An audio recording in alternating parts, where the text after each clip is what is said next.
Porch Talks aren't just a podcast. They're a part of our lives. We carry them with us wherever we go. These are the honest late-night talks with friends who know all of our hearts and still won't leave us.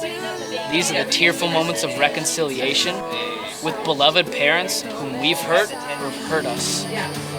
These are the moments in relationship where we're confused about exactly where we stand with Jesus.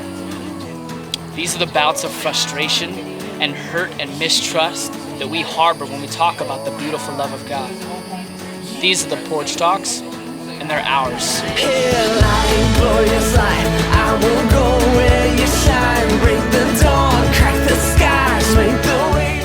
Hi guys, welcome back. I'm Josh, and these are the Porch Talks.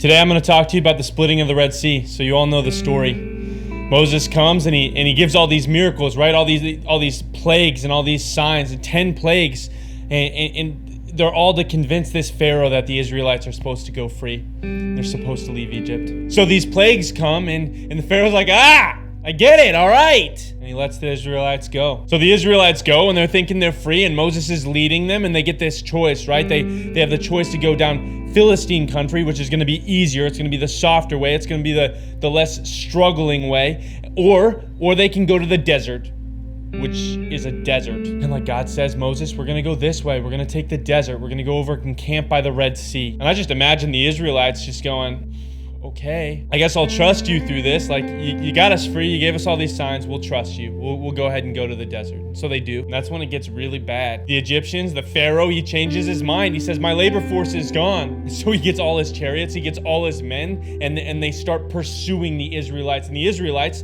they're trapped now. God told them to set their backs to the Red Sea. They have nowhere to go. And so they see this encroaching army. They see this pursuit that the Pharaoh is taking part in. They cry out to God. They shout at Moses. They say, why'd you take us here? Like, why'd you do this? We had an okay thing. We're okay with being slaves. I brought my family here. I brought my flock. I brought everything that I knew. I trusted you. How could you do this to us? See, at that point, their trust in God broke. For whatever reason, their circumstances, their belief, their ability to know who He is, whatever it was, something broke. And they no longer trusted that God had them. This caused me to ask myself, why do I trust people? What in my life makes me want to trust people? And really, it comes down to two things. I broke it down into two parts. There's this section of can He and will He? Like, is He mighty enough? Is my friend, is God, is whoever mighty enough? And do they care enough about me? Do they have me in the forefront of their mind? Are they after my good? Ultimately, both those questions funnel back in to one really big question. How well do I know them? I look at my best friend and how much I trust him, and that's because of how well I know his heart. I know who he is. I know what he does. I look at myself and what I trust myself to do, and that's because I know myself really well, which is why I trust myself more than pretty much everybody else. I look at my relationship with God. There are certain areas in my life that I box God out in. And that's because I don't know who He is and how He fits into those moments. See, trust for me comes down to just how well I know. And in certain situations, I don't know God very well. I look at my struggle with money and I ask myself, I'm like, God, how am I going to pay rent this month? Like, I don't have a great job. I'm not making a ton of money. I look at a wedding that needs to be planned in 2 months.